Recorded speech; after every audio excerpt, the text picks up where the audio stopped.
ఇలా నిరసిస్తూ నేను వాకౌట్ చేసేస్తున్నాము. ఇక్కడ సభ నుంచి వెళ్ళిపోతున్నాం. మా బీఆర్ఎస్ పార్టీ పక్షాన ఇది పూర్తి మోసం, పూర్తి అబద్ధం.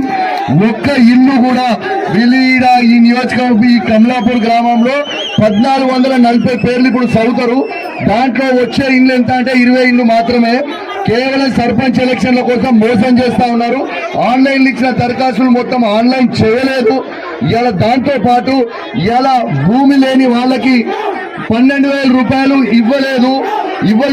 కాబట్టి దీన్ని నిరసిస్తూ మేము బీఆర్ఎస్ పార్టీ పక్షాన ఇక్కడి నుంచి వెళ్ళిపోతున్నాం. ఈ బ్రోకర్ గాళ్ళకి రోజు ఒక పార్టీ మారే బ్రోకర్ గాళ్ళతో భయపడటం ఎవరు లేరు. తాట తీస్తాం రేపు ఏం భయపడటం ఎవరు లేరు. గుర్తుపెట్టుకొని టైం వచ్చింది.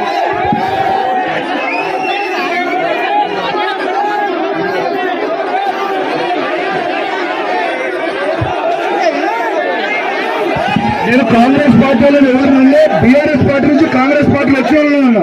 Thank you.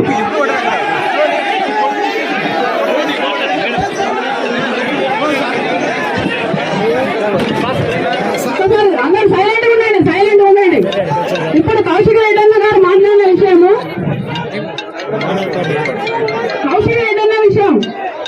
కౌశిక్ రెడ్డి గారు కాంగ్రెస్ పార్టీలోనే ఉన్నారు. కాంగ్రెస్ పార్టీ వ్యవస్థ మొత్తం తెలుసు. రేవంత్ రెడ్డి గారి విషయం కూడా తెలుసు. ఆయన ఎంత మాట అంటే మాటనే, మా మాట అంటే మడవ తిప్పని మనిషి. అలాంటి వ్యక్తి దగ్గర పనిచేసిన కౌశిక్ రెడ్డి అన్న గారు ఇట్లా మాట్లాడడం కరెక్ట్ కాదని తెలియజేస్తున్నాను.